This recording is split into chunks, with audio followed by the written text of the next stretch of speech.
참고로 감기 몸살 걸려가지고 목소리가 이상할 수도 있으니 이거 양해 부탁드리겠습니다. 자네는 누구인가? 내 이름은 힘들. 최근에 명탐정 코난은 거의 탐정 만화로 보기보다는 러브 코미디라고 봐야 할 정도로 우후죽순 생겨난 커플들이 많습니다. 근본 커플들인 다카기 사토, 미란 도일, 인성 가영에다가 백형사 코바야시, 치바 나에코 등등 여러 커플들이 생겨났죠. 이런 커플들은 공통적으로 소꿉친구이고 서로에 대한 마음을 확인 못하다가 결국엔 마음을 알아버린 뒤 해피엔딩이 났다는 특징이 있습니다. 보통 명탐정 코난에는 이런 해피엔딩 결말을 맞은 커플들이 많은데 모든 커플들이 해피엔딩을 맞진 않았죠. 오늘은 코난에서 슬픈 사랑을 했던 7쌍의 커플들을 알아보고 그 커플들의 순위를 한번 매겨보는 시간을 가져보겠습니다. 참고로 순위는 매우 주관적이며 여러분들이 생각했던 불쌍한 커플들이 안 나올 수도 있습니다. 이 점 양해해주시면서 봐주시면 너무 고마울 것 같네요. 우선 불쌍한 커플 7위는 이상윤과 안재희 커플입니다. 이상윤과 안재희 커플은 어찌 보면 사내연애 커플이라고 볼 수 있습니다. 애초에 사내연애라는 것을 하는 순간 누군가 한쪽이 회사를 나가야 한다는 숙명을 가지게 된 건데 지금 둘이 같이 다니고 있는 회사가 회사를 나가는 순간 생명을 뺏어가는 복지를 가진 회사라서 둘 중에 그 누구도 나갈 수 없는 환경이 된 거죠. 그러던 와중 이상윤은 그 회사에 잠입해 있는 스파이란 것을 들키게 됐고 급하게 그 회사를 나가게 됩니다. 그리고 자신과 살고 있던 안재희에게 피해를 입힐 수는 없으니 헤어지자고 말하고는 검조직이라는 회사를 나오게 됐죠. 이렇게 헤어지긴 했지만 안재희와 이상윤 둘 다 서로를 잊지 못했고 안재희는 자신이 조직에서 나온다면 다시 자신을 만나달라는 문자를 보냅니다. 이렇게 안재희는 조직을 나가기 위해서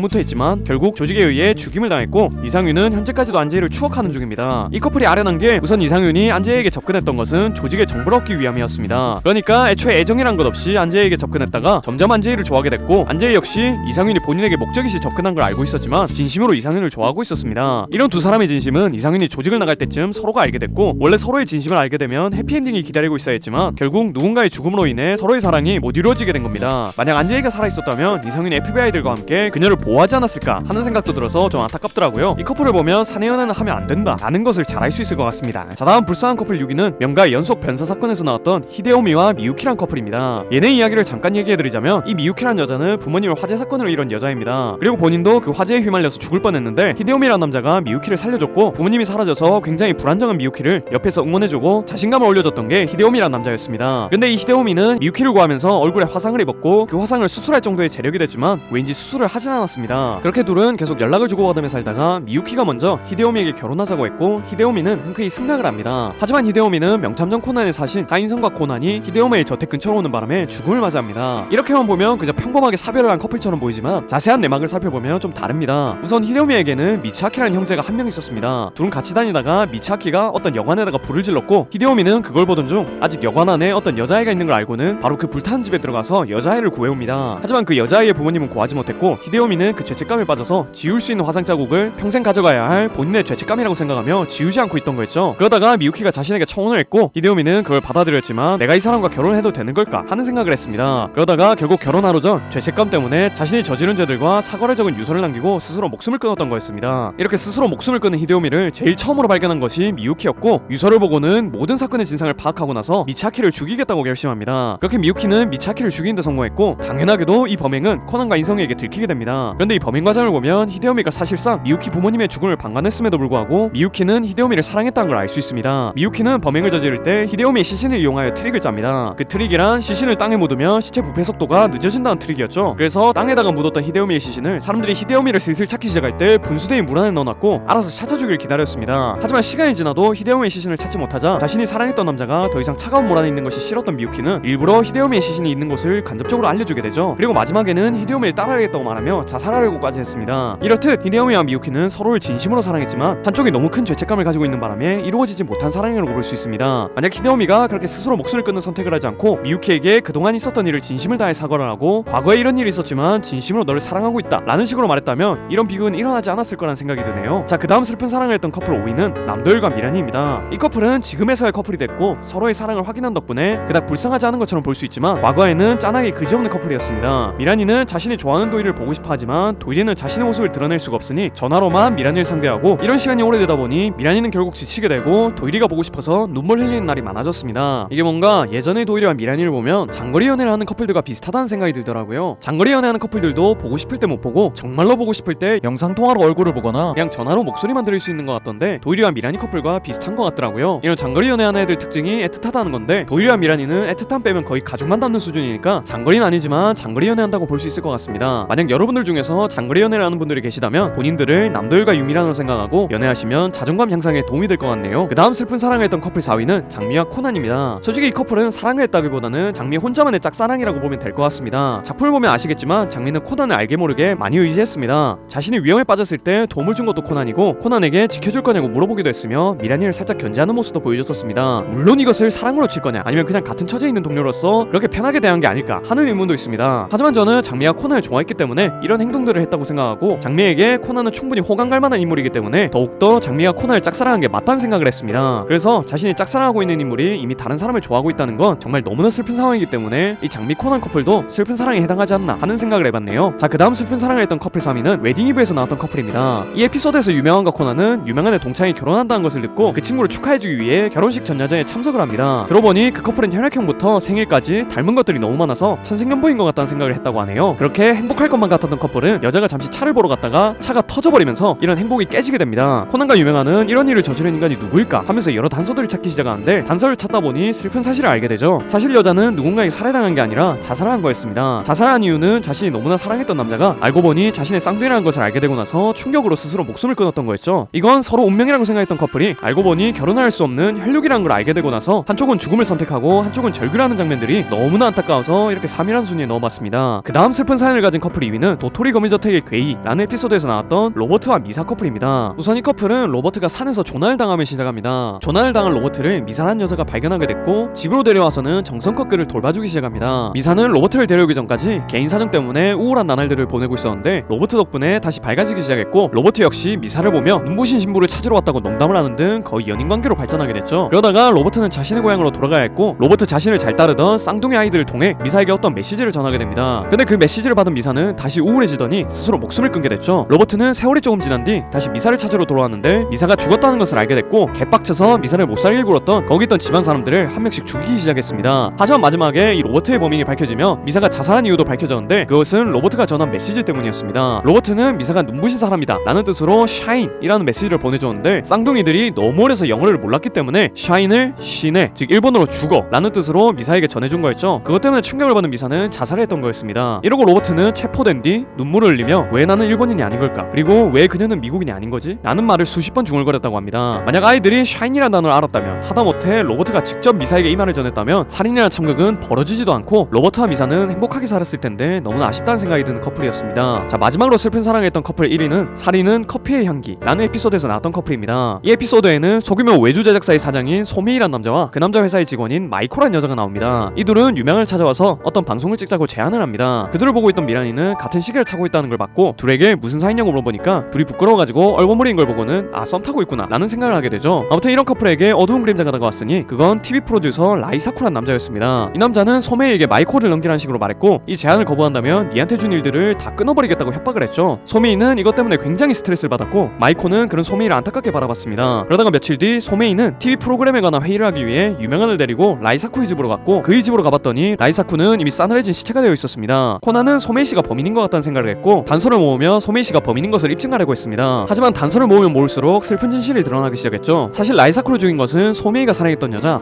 마이코였습니다. 마이코는 소메이가 라이사쿠 때문에 힘들어하고 있다는 걸 알았고 라이사쿠가 요구하는 것이 본인이라는 것도 알고 있었습니다. 그래서 마이코는 라이사쿠를 만나러 갔고 그 자리에서 라이사쿠를 살해했던 거였습니다. 그렇게 범행을 일으키고 나서는 소메이에게 전화해서 자신의 범행을 밝혔고 자신이 사랑했던 남자와 마지막 통화를 한 뒤 투신을 해버렸죠. 소메이는 그 전화를 받자마자 마이코에게 왔지만 이미 그녀는 싸늘한 시체가 되어 있었습니다. 소메이는 자신이 사랑했던 여자를 위해 마지막으로 할 수 있는 게 무엇일까 라는 생각을 했고 그것은 바로 자신이 이 사건의 범인이 되어서 그녀를 살인범으로 만들지 않는 것 그것밖에 없다는 걸 알게 됐습니다. 그래서 이 남자는 마지막에 범인이 다 밝혀졌음에도 불구하고 자신이 범인이니까 자신을 잡아가라 라는 말을 하며 절규를 했습니다. 제가 검은조직 관련된 에피소드가 아니면 좀 대충 보고 넘어가서 단편 에피소드들은 잘 기억 못하는 것들이 많은데 이 에피소드는 유독 기억에 오래 남았습니다. 어떤 흑막 때문에 서로 사랑을 시작하려고 했던 커플이 시작도 못하고 끝났다는 것이 너무나 안타까웠고 남자를 위해 자신의 목숨을 던진 여자와 그런 여자의 죄를 자신이 덮어쓰려고 했던 남자 이 두 명의 사랑이 너무나 멋있어 보였기 때문에 기억에서 잘 안 잊혀졌던 것 같네요.